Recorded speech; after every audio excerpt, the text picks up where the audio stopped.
Good morning, good afternoon, good evening. I'm not sure what time it is in your part of the world. I know that we've got guests joining us from all corners of the globe. My name is Galen Scott, and I head ENSafrica's Intellectual Property Department. Welcome on behalf of our IP team to our virtual tour of the acclaimed Kirstenbosch National Botanical Gardens on the slopes of the Table Mountain in our beautiful Cape Town. We have some of our IP partners on the tour with us today. They have their cameras on at the moment. There's Rowan, Ilse, Waldo, Andre, and Manisha.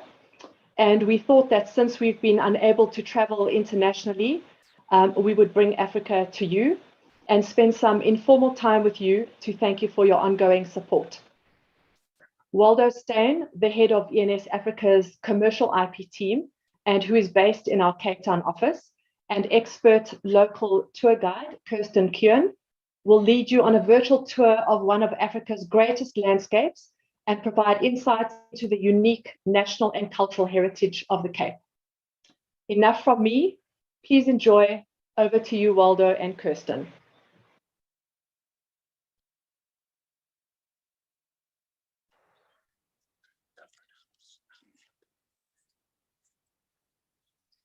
Hi, good afternoon, everyone. It's really great that you can join us. Thank you for taking the time. We're really excited that you made the time to actually sort of do this tour with us today. Very shortly from me to give you a sense of what we're doing or where we are. It is supposed to be about 24 degrees Celsius here today.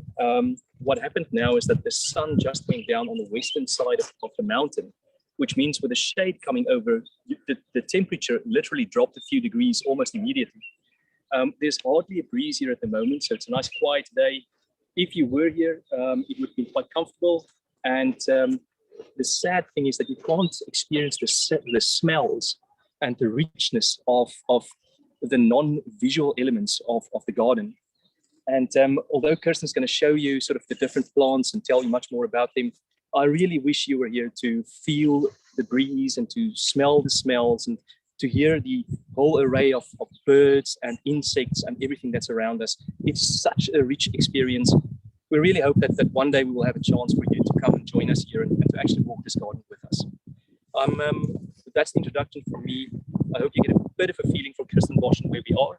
And I'm going to hand over to Kirsten now to share with you what he knows about the garden. Thank you very much for this lovely opportunity to share this place that I have a lot of passion for with you all. It is my privilege and my pleasure to be here. Thank you, Valdu. Thank you, Galen.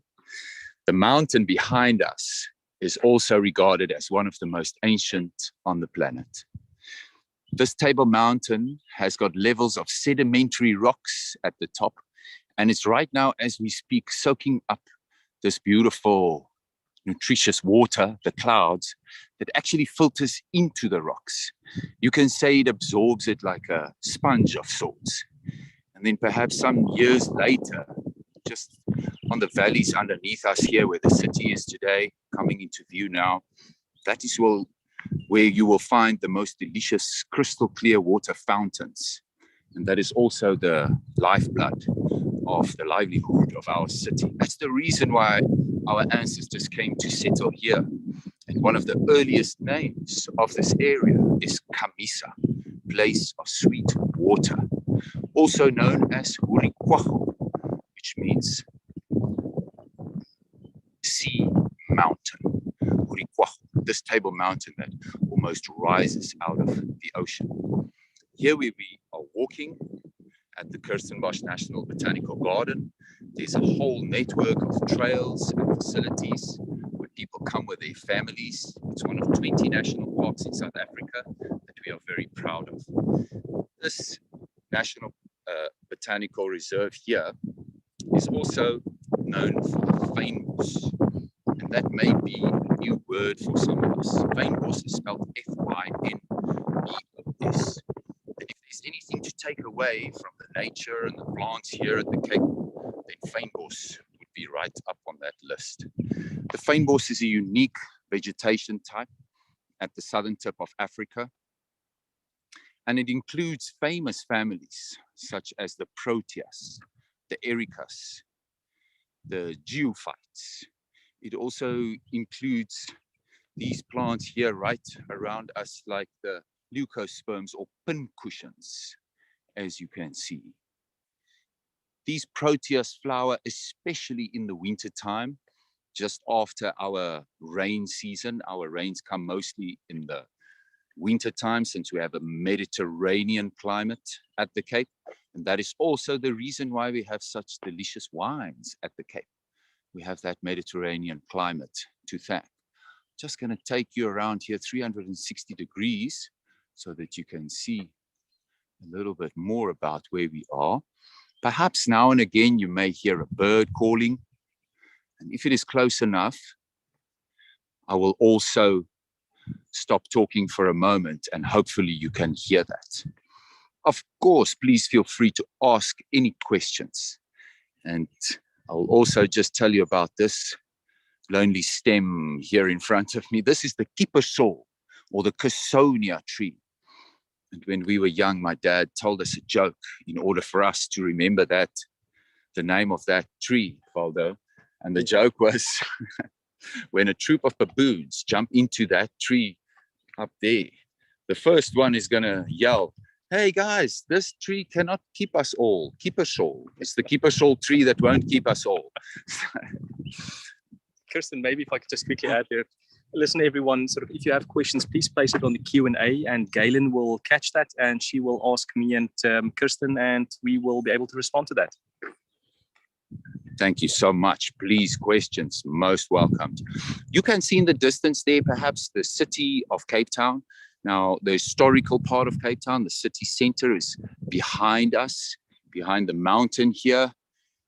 There's Devil's Peak, only just peeking out of the clouds.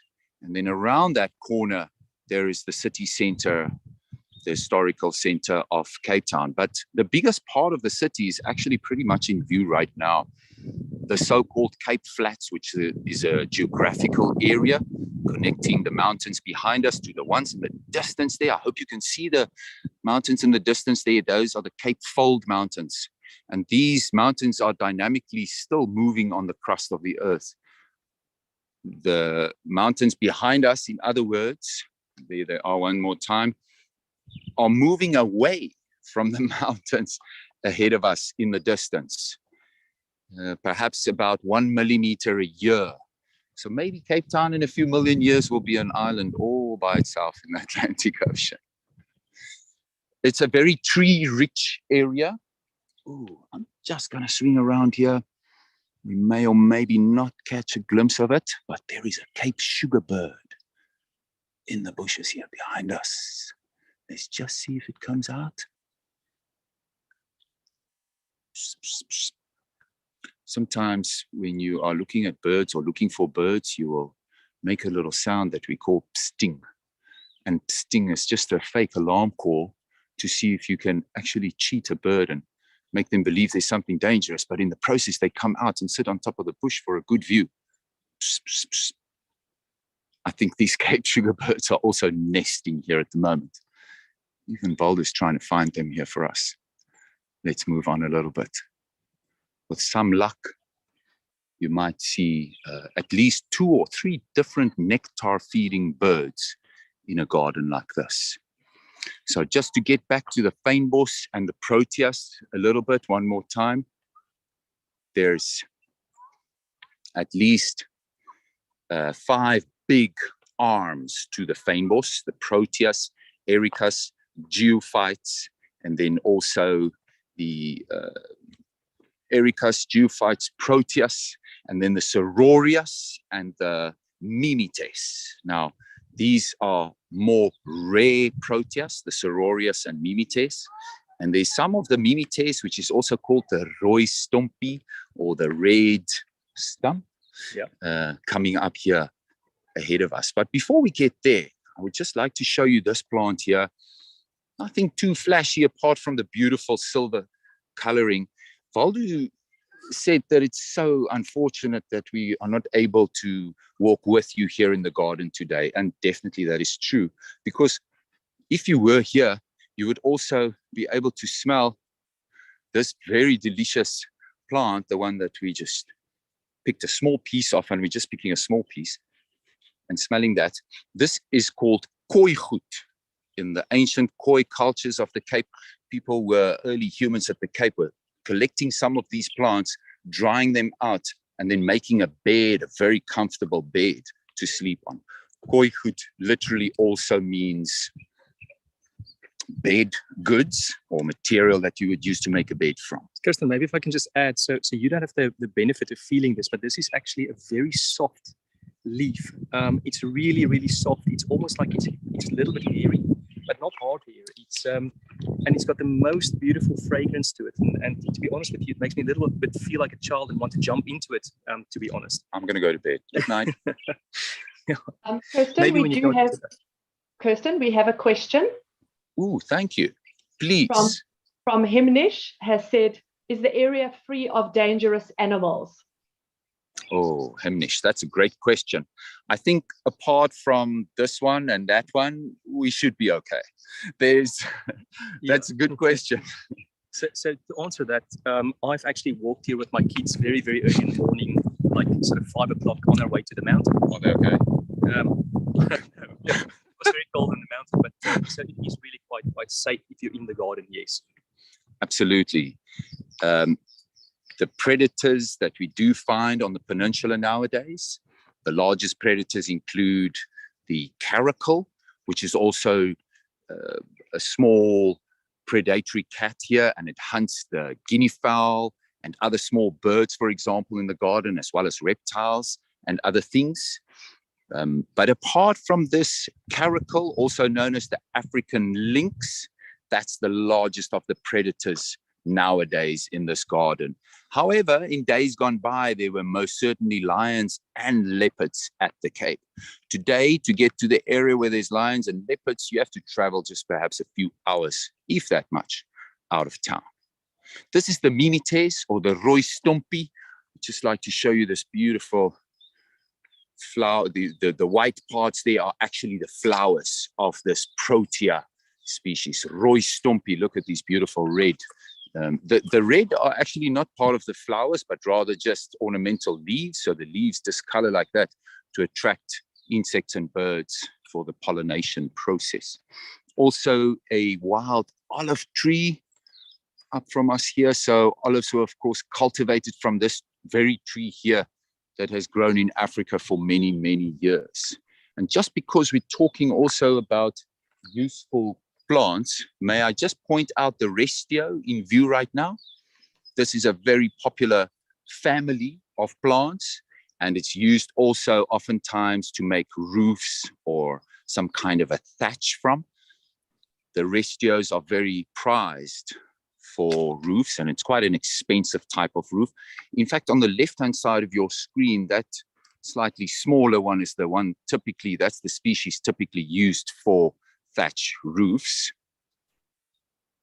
That kind of Kirsten, Cape reed. Yes. We have another question from Craig. Yes. He asks, is a lot of the Fynbos endemic? Thank you so much for that question. All of the Fynbos is endemic. There's 6 floral kingdoms around the world. If you chat to people who love flowers and botany, they will tell you about the 6 floral kingdoms around the world. This one here, where we are, the Cape Floral Kingdom, or the CFK sometimes, is regarded as by far the smallest but most intense one. And intense is just, in this case, another word for intense diversity. So a lot of different species in a relatively small area. All of the fynbos is endemic. It only grows in this part of the world. As you travel north, geographically towards the mountains, you still find some proteas and other fynbos species, but you find less and less as you go further and further away from the Cape. And it's a great question, because the next one would be, why? Why is the fynbos endemic? Why is it only here? Why is it, in other words, also important to conserve and to be aware of? And the answer, I guess, lies in all the details that's got to do with the geology that we've touched on, the rocks that we find in these mountains. It also has to do with the climate, the climate we have here. As we said, this is a Mediterranean climate, in other words, winter rainfall region. And all those things and more combined makes for a very unique place. Ooh, this one smells strong. A very unique place that is where the fynbos lives, and only place where it lives. That is why it is so endemic here, the very unique conditions. Also the poor soils, add to that the poor soils, because even though they're very ancient, they're also leached from nutrients, these soils that comes from on top of the sandy parts of Table Mountain behind us. Thank you for the great questions. Please feel free to ask more. So Kirsten, I'm just thinking sort of, is it so that the fynbos actually needs to burn every few years to actually procreate again or to grow again? Can you maybe sort of just tell our guests sort of a little bit about that? Absolutely. Thank you, Valdu. That's also a very interesting point. I think every kind of vegetation type around the world, maybe not forests so much. I'm not sure if forests are supposed to scorch or burn every so often, but fynbos, savanna, bushveld, many others, prairies, they live in a life cycle where fires are, dare I say, normal and a part of their livelihood almost, because through fires also, as we know, in the fynbos, the nutrients get recycled and reused. And that's the only way where the new plants actually, after the fire, all the sprouting plants require those ashes from the previous fire in order to germinate one more time. So Valdu, that's a great question. The other thing to consider is how long are the fire cycles? So in a bushveld setting, for example, where if you've ever been on a safari here in South Africa, it's very likely that you were in the bushveld setting, or if you ever go on one, then those fire cycles are about 7 to 12 years long. So every 7 to 12 years, there should be, or there could be, one could expect a fairly natural fire in that habitat. However, when it comes to the fynbos, the fire cycle is much longer. So we can expect a fire cycle of 15 to 20 years instead of, let's say, 15 to 25 years instead of 7 to 10. The fire is actually required for the seeds to germinate, and they only germinate after the exposure to the fire. So, Kirsten, I've tapped you on the back here that people couldn't see, but sort of, can you tell us just what this is actually? I have no idea. Well, thanks. How do you know I know? I believe you know. Thank you very much, Paul. This is also a restio. Here in front of us, we have these the kooigoed once again. This is the bedding. You could call it bedding also, if you want. But just in the back there, Valdo's asking me, what is this? They are restios, but I want to show you a different restio in the same family, in other words, because this is where we can see why the restios are unique. So I'm just going to pick, or Valdo, please pick a piece for us there, a dry piece. And this piece here, ladies and gentlemen, you can see maybe, I don't know if you'll be able to see it, but the inside of the restio is not hollow, such as would be the case with the grass or some other plants. There's a fibrous inside of this reed. So this reed, Valdo, is very hard. It's very hardy. It's weather resistant, and therefore is an ideal thatching material. So some of our ancestors, even before the European ancestors settled at the Cape, some of our ancestors would have been using this for a hut roof, a kind of a dome-shaped hut, or even mats to sleep on It's a hardy material. Today, when you build your house in Cape Town or anywhere in the province here, do you have a thatch roof house? I wouldn't be able to afford the insurance, actually. There you go. Yeah. So it's a sought after kind of a roof, but yes, you need the good insurance also. Just thinking that the audience are lawyers, they would be thinking risk probably immediately. And what I can tell you is that it does have a significant impact on insurance premiums. And if it starts burning, it's very hard to put out. And I've actually seen a fire department struggle to put out a thatch fire. Roof. Yeah. Wow. Yeah. Okay, so maybe attractive, maybe not. Anyway, the thatch roofs here at the Cape are made out of restios, and that's the name of those plants. I would like for us to walk just down. Yes, please. Got another question from Craig. He says, Thank you, some of the plants look similar to tropical bromeliads. I hope I've said that correctly. Are there any there? We do have bromeliads, but not really right here where we are now. Bromeliads do live in the more tropical forest towards the north of South Africa, as far as I believe also, but I don't think we have any at the Cape. I would have to get back to that question to confirm, but it is my view that we don't have bromeliads growing out in the wild in the fynbos. Having said all of that, we may know, or some of you may know, that South Africa had vast forests once upon a time, ranging from where Cape Town is today all the way to, let me just make sure I say this right, maybe Gqeberha, also known as Port Elizabeth, right? So in between Cape Town and Port Elizabeth was pretty much forest. This forest that we're walking in right now is a simulation of those yellow wood and other hardwood forests that existed between Cape Town and Gqeberha. And that would have been a great habitat for bromeliads as well. So maybe just to give the audience an idea, Port Elizabeth, if you would draw a line from Cape Town up the coast towards the east, you go into the next province, which would be the Eastern Cape. So it's quite a long way up, and the landscape there is now quite different from what you would see in the Western Cape, for example. Absolutely. It's about a 7-hour journey over what we call here locally the Garden Route. Very beautiful part of our country, between here and all the way to Port Elizabeth. And it's always astounding to me that we're on the same latitude at Cape Town as what we are in Port Elizabeth. Here we are standing next to a beautiful Podocarpus tree, Otaniqua yellowwood tree. Unfortunately, mankind's thirst for shipping masts and furniture and many other things also led to the demise of a lot of massive yellowwood forests that existed in this region once upon a time. But luckily for us, there's still some yellowwood trees around. Also here at Kirstenbosch Gardens, there's at least 6 giants surrounding us here. I'm just going to guess wildly, these trees are perhaps 300 or more years old.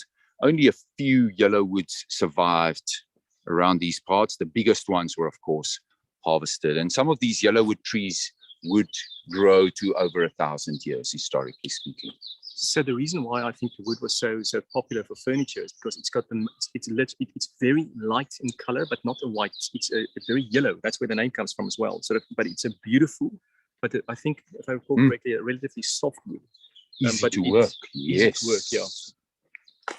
Definitely. Very popular wood for all those reasons mentioned. We are also walking here. Myself and Valdo are just now entering the Cycad Garden. So these Encephalatos or Cycad plants are regarded as living fossils.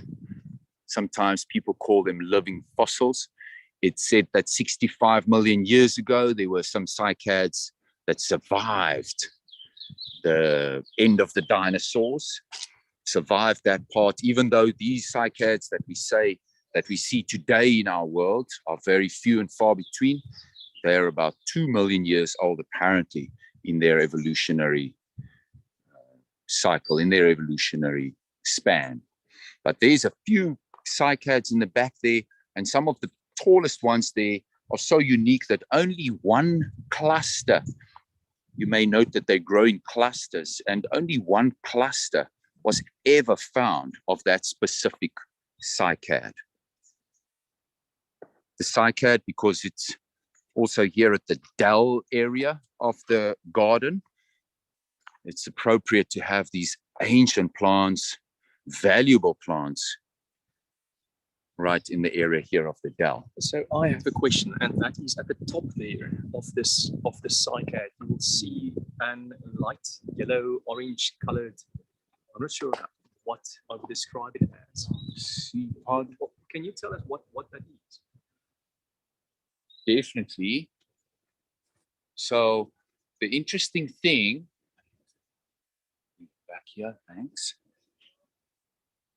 The interesting thing is that in my mother tongue, we call this broodboom, but I don't think you can really make brood from that. So to the audience, brood is the Afrikaans word for bread. So it's known as a bread tree, and that would be referred to as the bread on this tree. But unfortunately, my knowledge is not enough to be able to tell you whether people actually ate that or not. As far as I know, it's very poisonous. So please don't try. I believe it's poisonous, the seed pods there of this beautiful cycad tree. And I'm still not 100% sure. Maybe it's just because of that shape of the tree cones, the seed cones. Maybe it's because of that shape that it's known as a broodboom, bread tree in Afrikaans. We were just talking, me and Valdo, about the bird names as well earlier on in Afrikaans. And we love our mother tongue because it's very descriptive. And it's an interesting thing to have a bird book and learn the names in English, but then very soon you'll be learning them in Afrikaans as well if you live here in South Africa. So I'm going to take you right down to the Dell here. Please keep the questions coming if you have any more. Otherwise, just relax with us. And for just a minute or two, I'm gonna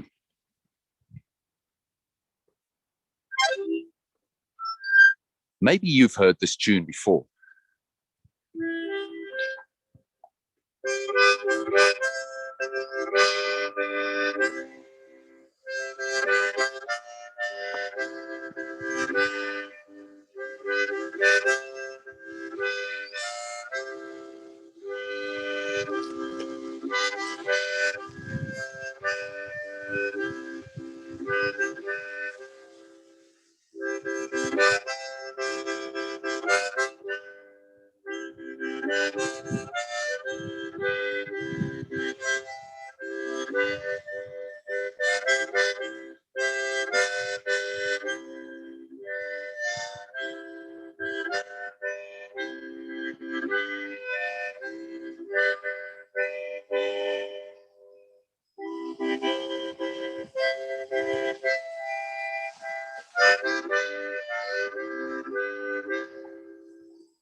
Ladies and gentlemen, welcome to the Dell. By the way, that's the beautiful national anthem of South Africa that we're very proud of, because it's also two songs in one, and both of those songs sing about beautiful things. Also, amongst other things, the beauty of our people here and our nature here. This crystal clear water, speaking of beautiful nature, has been filtered, the best nature filter you can ever find anywhere. And that is why this place is known, as mentioned before, place of sweet water, Kamisa. These beautiful tree ferns are also lining this little fountain here, really. And it's called Colonel Bird's Bath. But I like the ancient idea of people coming here to place of sweet water, kamisa, to fetch water as well, to quench their thirst at a place where no man-made filter could do better. So I'm just going to take a little sip here. Maybe Valdo would be so kind to hold this, and then you can have a turn.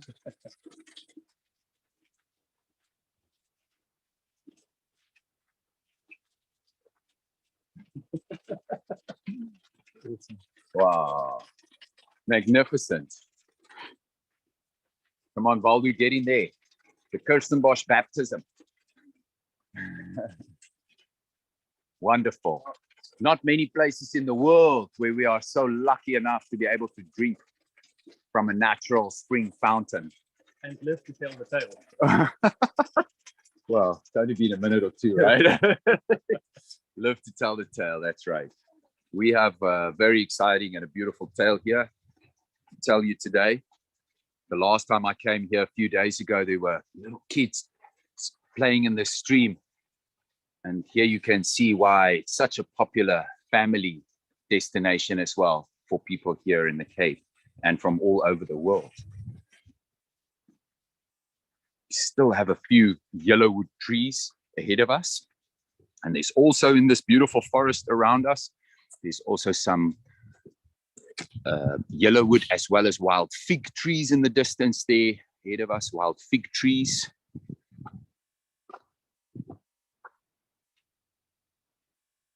I like the growth of this yellowwood in particular. It just seems to be an old, wise tree.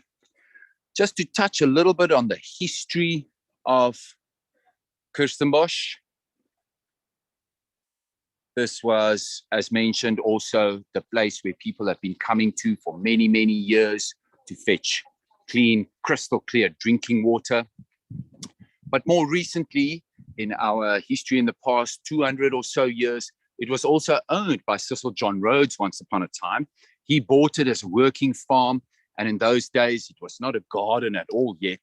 It was a working farm with a few sheep and cattle, horses and pigs. However, when Cecil John Rhodes left this land and other land in the area also to his will, and that in the Union of South Africa, a certain professor here at the University of Cape Town, which was called the College of South Africa at the time.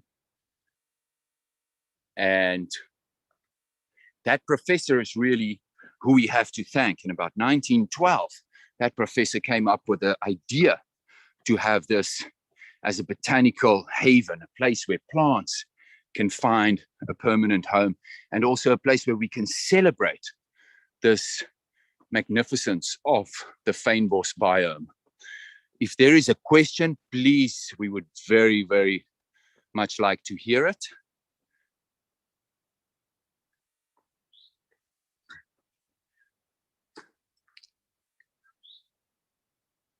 Any questions? You're very welcome. While we're getting there, I would just like to show you here. This is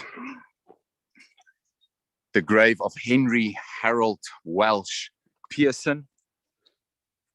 If we have one person to thank, and of course, a place like this has many people to thank, but there was one person also here, a brave, enthusiastic young botany professor at the College of South Africa, today called UCT.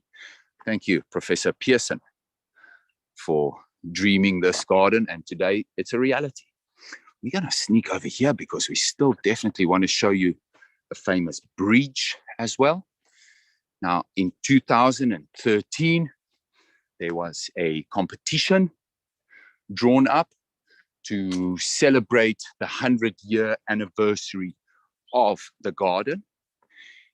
And the competition included many different ideas from locals, from people who enjoy the garden themselves. But one idea stood out, and that was the so-called Boomslang. Some of you who are familiar with snakes may know that the Boomslang is a snake here in South Africa. It's a hemotoxic snake, but they are very passive, very docile, not really aggressive snakes at all. So this Boomslang the tree snake, it winds its way through the arboretum here at Kirstenbosch Gardens, which means we're really visiting the Boomslang coming into view behind us now in a place that was more recently not really utilized, not fully utilized for its potential. So what a pleasure to be able to take you here onto the Boomslang, the bridge that won the prize as the best idea for us to celebrate the 100-year anniversary of Kirstenbosch Gardens.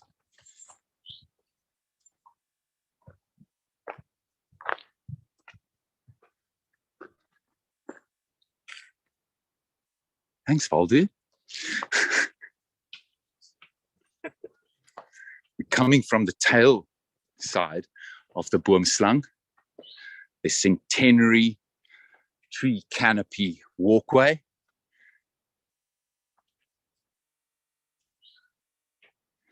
I mentioned hemotoxic. By the way, if you're curious about snakes, let's just give you a little bit of information. There's basically 3 types of toxic snakes here in South Africa. And most snakes, first of all, are not toxic. So let's say we have roughly 90 snakes in South Africa in our region. Only about 10 of them would be really dangerous to us. And even amongst those 10 ones, snakes are scared of us. They move away when they know we approach. So if you ever find a snake where you live, please call a professional and they will remove them rather than us having to end up in a tricky situation with an innocent snake, right? Getting back to our snakes in South Africa, we have the hemotoxic, the neurotoxic, neuro, and cytotoxic. Cytotoxic are the adders, and I know it's a bit of a grim discussion, but they give you huge swelling if you ever get bitten by a puff adder or something like that. So the cytotoxic poison actually attacks the tissues. Exactly. So that's when you get these bites that make these huge holes, and it's quite grim actually. Interesting thing about worm snake that Kirsten spoke about, it's bright green. It's actually, you can identify by it's got a pretty big eye for a snake actually. So it looks like it's looking at the world sort of with big eyes all the time. And they climb unbelievably well. Where my mother lives, there's a palm tree, one of these straight up palm trees. That snake found its way straight to the top there. So quite interesting. And then on the topic of snakes, Rowan lives in a tell in Andre where there's a lot of black mambas. Ooh. And the interesting thing, they're in the sugarcane fields a lot. And the interesting thing about them is they're not that scared. They're very big and they bite very fast. So that snake won't bite once. It will usually bite multiple times within less than a second. So interesting. Yeah, that's no, don't play with a black mamba, please. I do have another question. Yes, please. So from Himnish, is the garden under the supervision of the South African government or the private sector? Good question. Thank you. So the interesting thing is that in South Africa, we have let's call them two families of protected areas, and they both influenced, governed, managed by SANBI, the South African National Biodiversity Institute. And those two arms are the Botanical Gardens on the one side and the national parks on the other hand. So it's really the government, but there's a lot of private sector involvement as well. For example, in this garden where we're walking right now, there's a number of gardeners employed, something like 50 or 60 people, gardeners employed here. And there's also, on top of that, hundreds of volunteers, people who come and spend their time in the garden, or people who help with work that needs to be done in the garden. So it's a government project, you would say. It's government managed, but definitely very much influenced by the private sector. Of course, as we know, many people come here from abroad, to Cape Town and to Kirstenbosch. And certainly for me, who work around Kirstenbosch a lot, I don't know about you, Valdo, but this is one of the highlights. People say, oh, what should I do in Cape Town? It's certainly one of the top 2-3 things, to do in Cape Town. So our gardens, luckily for us, are managed by the government, but certainly there's a big influence of private sector and people with a passion for the environment as well. And maybe something that you don't see, I mean, we're here amongst the beautiful plants in the outdoor, but Kirstenbosch actually has a genetic library as well. So what they do is they keep samples of a whole very wide range of species of plants. It's on the premises here. I was lucky enough once in my life to be in it. And it's absolutely amazing to see the amount of work that they go in there to preserve genetic material of the plants here. Wonderful place to spend time at, Kirstenbosch Gardens. And almost as if it's not enough, me and Valdo were also talking about past experiences of hiking here in these mountains. So basically, let me just put that in the middle of your view now. That is called Castle, if you like, ahead of you there, Castle Mountain there ahead of you there. But there's a hike on the right-hand side in this valley over here, which is Skeleton Gorge. And that one is usually a very good hike up into the mists there, and then you come down Nursery Ravine on the other side. And this is a beautiful hike that could take you anything from 3 to 4 hours, but a wonderful way to explore the outdoors and to actually get on top of Table Mountain.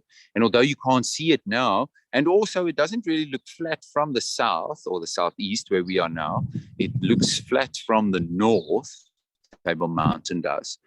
But you can basically get to the cable car from here where we are now in about 3 or 4 hours as well, if hiking is your thing. And what a beautiful route that you can also do with kids and families, young and old. It takes a little bit of preparation to go hiking in Table Mountain. We encourage people to always bring enough sunscreen and water, enough maps and enough information. And oftentimes there's also guided experiences available. Here is a Boskoersboom, a forest fever tree. You can see these leaves here. Somebody's been eating these leaves, but I wouldn't be surprised if a few people also came to get a bit of medicine here, maybe sometimes. So when you say medicine, Kirsten, yeah, this tree, where does the name Koers, which means fever, like you said, where does that come from? Let me just show you the name here. Thank you, Valdo. Exactly. That's a great point. Why would people call this the forest fever tree? I believe this, the leaves here are used as a medicine. So the leaves, a tea or an infusion rather, is produced by using the dried leaves here behind us. And I've never used this medicine myself, but I believe it can help you with something like a fever, or should you have any fever-like problems, then maybe that plant would be medicinally used. Of course, there's a huge variety of medicinal plants here in the fynbos biome, medicinal and useful plants. There's, for example, the Sansevieria, the mother-in-law's tongue, which is so useful because you can get water from that plant. You can actually make a rope out of that plant. I'm laughing because I'm wondering, why do you call it mother-in-law's tongue? Does it burn you when you eat it? I love my mother-in-law. I don't know about so I guess maybe it should have been called some mother-in-law's tongues. I don't know. But yeah, there's many useful plants in this garden and in the fynbos, generally speaking. And not only that, but the essential oils that we find in the fynbos is also very interesting and very often used in things like cosmetics and other applications, but especially cosmetics, creams. If you go to the nice hotels here in Cape Town, you'll often find some kind of a cream or a shampoo or a lather made from fynbos, or that also includes fynbos ingredients. I'm just coming over here to show you this lily, ladies and gentlemen. Maybe you'll get a nice view of it. This cranium lily. Okay. Beautiful with the contrasting light, dark light, the bridge in the background. Kirsten, I've got another cranium question. lily. Excuse me? Sorry, I've got another question when you're ready. Thank you. We are ready, please. Also from Hevnish. He asks, aside from the lovely pictures, are there any activities that visitors may participate in? Yes. Well, first of all, Hamish, there's 3 restaurants on the premises. One that you would say is more like an events kind of restaurant. You could have a wedding there, or just a nice party or a family visit. The second one is like a coffee takeaway. Everybody knows the brand in South Africa. That is the Vida Cafe. There's that also here at Kirstenbosch. And then thirdly, maybe the most interesting one to me is called Fyn Kos. a bit of a play with the name of the vegetation here, the Fynbos. But Fynkos literally means fine food. And it's also embracing the kind of teas, for example, rooibos tea, which is a local, well-known tea produced from this area, and many other things that they also use there at Fynbos. It's also got a deli in the area here of Cape Town. So those three things you can do if you want to come and eat something here at Kirstenbosch. I would say bird watching is a big activity here because there's actually some Harida ibis on the ground in front of us there. Some of you, if you live in South Africa, you'll know the ibis is the alarm clock early in the morning, maybe. But yeah, bird watching is a great activity here. People could also enjoy picnics here on their own. And then in the summer, we have not had it lately, but I'm sure it'll be coming back very soon. There's the summer concerts, evening concerts. So on specific Sunday evenings, from about 6 to 8, we've had the most amazing artists making the most beautiful music right here in the garden, including the likes of Johnny Clegg, Vusi Matlasela, and many, many others. Maybe sort of Hamish, I think sort of the picnics should not be understated. I mean, I've been here with my family and it's such a wonderful day out. It is against the slope of the mountain, and at some point during the morning or the day, you feel like rolling down with your kids down the grass banks here. It's really just something nice to do, kind of recalibrate and reset your mind a little bit. And then on early mornings, on weekends especially, you see, if you go to the upper part of the garden where there's a contour road that runs along the side of the mountain, a huge number of runners and people on bikes as well, but especially runners. And you would be surprised, those two routes that Kirsten just showed you, Skeleton Gorge and Nursery Ravine, I've walked up there with people running past me, being very depressed after that, but being very impressed with them. So there's quite a lot of things actually to do, but you know, sometimes the best is just to come spend time with your family and have a quiet moment here. It's really wonderful for that. Wonderful. I can hear some birds in the background. Thanks, Balder. I don't know if anybody can hear that bird. I'm going to try to mimic it. That is a cuckoo of sorts. We'll have to check, but that is a cuckoo for sure, calling in the background. The reason why I walked here specifically with Valdu is just that this tree here, ladies and gentlemen, is a part of what we call Van Riebeek's hedge. So in the year 1652, the Dutch East Indian Company decided to make a permanent refreshment station at the Cape, and that is where we are today. Very soon after Jan van Riebeek arrived here, he also set about creating the so-called hedge or barrier between him and the locals, which at the time maybe he didn't get along with very well. His idea was that these trees, the wild almond trees, would then prevent people from coming closer to the fort that they had built themselves in Table Bay, where we have Cape Town today. I think Jan van Riebeek stayed here for about 10 years long with his wife Maria, and he was a very popular governor amongst the Dutch East Indian Company, and for that reason also it was far away that they sent him here. So he stayed here for 10 years, after which he retired to Java, apparently. But Kirsten, did the hedge work? It doesn't seem like the most impressive thing to keep people out. I think it didn't work. I think Van Riebeek is turning in his grave right now, because what happens here on any other day is that people can enjoy walking in the branches. You see, the special thing, Valdo, about this tree for me is just how it grows. Look at how it's embracing its environment. This is basically the main stem here, and it seems like it's multi-stemmed, but underneath us in the ground, there's one big stem leading with one root system. However, these branches that's all around us grow rather than straight up, sideways. As you can see there, they're growing on the ground. If we're going to have a meeting here, this would be a perfect place to have a nice outside bosberaad, an outside meeting of sorts. It would be a perfect place to have an outdoors boardroom. I think that it brings people together and it embraces its environment. And I've seen my daughter also playing in these trees in the so-called Van Riebeek's hedge. And yeah, the people, everybody loves it. It really brings people together. Let's not forget for a moment. Yes, please. Sorry, we've got another question from Gerard of our team. He's just wondering if you can tell us how big the gardens are. Ah, thank you, Gerard. Great question.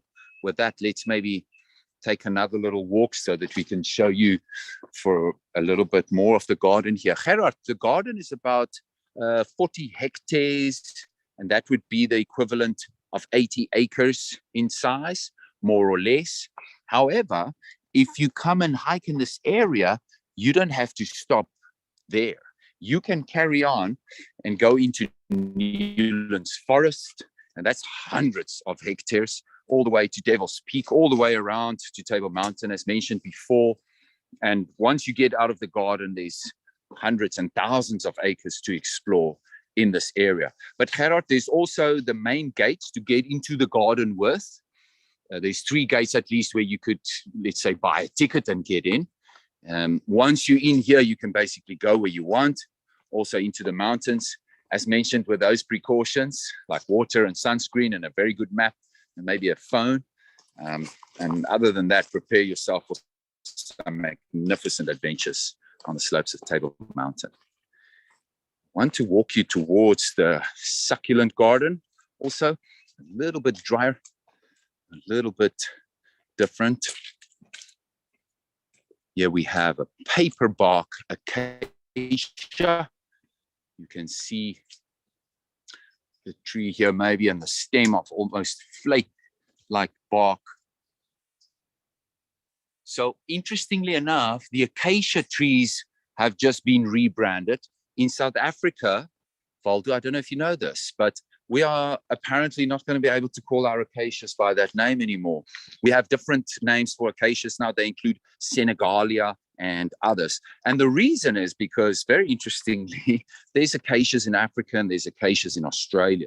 The Australian acacias do not have thorns. Our acacias always have thorns. Let me just show you that acacia again. Here are one of our beautiful acacias right above us here. This is something you'd find in the bushveld, and you don't perhaps appreciate it for that right now, but it's the one that looks like an umbrella if you're standing 5 or 10 kilometers away. Now, these umbrella-shaped acacias are, of course, very iconic trees here in Africa. But as mentioned, very soon we won't really be calling them acacias anymore, because Australia has won in court, I believe, to the rights to have their trees called acacias, and we've lost that right now. So, yeah, there's people who actually decide, and sometimes in court even, about what plants should be called or not called. That's a topic that would be interesting to this audience, and it's certainly something I wasn't aware of. So we'd definitely look into that. Yeah, if anybody can help us, in other words, with keeping our acacias acacia, then let us know. I won't mind that. On the other hand, and this is also another touchy topic in our country, I think, when you change a name, we have all these new names, right, in our country, and it seems like it doesn't change once. Maybe it changed once when we were kids, and now it's changing again, and maybe in a few years it's going to change again. Who knows? But the interesting thing for me as a tour guide and as today a virtual host is just that it gives us a lot of things to talk about. Those older names. If we can pronounce the names. I'm still struggling with some of those. Okay. Here is a plant that, do you want to practice first? Sterolizia. Here is a plant that's very iconic here to South Africa as well, and also to the Western Cape, the very beautiful Sterolizia.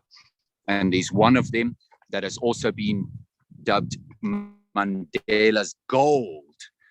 We have so much to thank the late, great statesman and leader for. But one of the ways that people here in South Africa thanked and remember his name with is a plant that we find right here at the garden. It's one that they cultivated from that yellow Sterolizia, or bird of paradise, that you saw, ladies and gentlemen. And this one, Mandela's Gold, is just slightly more yellow. It's ahead of us now. We're going to show that to you. Mandela's Gold.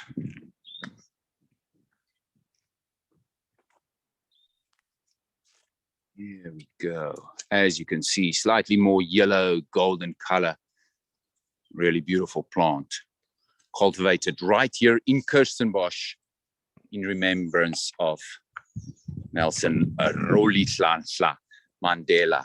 And one more thing from me, maybe before I give over to Valdo. Thank you so much. That name, Rolihlahla, is actually the real name of the late great statesman. And Rolihlahla, would you believe, means the branch shaker. He was only called Nelson when he got to school one day and his teacher couldn't pronounce Rolihlahla. But the branch shaker, you know, changed so much for us all. And it's a very appropriate name for that reason. So everyone, we've come to the end of our tour today. Thank you very much for spending time with us. We really appreciate it. We hope that you enjoyed sort of walking through the garden with us. It's a pity you couldn't feel some of those leaves and plants and smell the smells with us. I said to Galen in preparation for this beforehand, we really hope that one day we'll have the chance to walk this garden with you and sort of maybe end the day off with a glass of wine somewhere. And I just had a great idea. I think Kirsten and I need to do a virtual wine tour for you. And we'll taste the wines and we'll tell you the smells and the taste next time. Next week, see you at the same place, same time. But thank you very much for joining us, and thank you for supporting us, and thank you for being friends with us. Hope you have a wonderful day further. Bye-bye, everyone. Adios. Have a wonderful day further. Bye.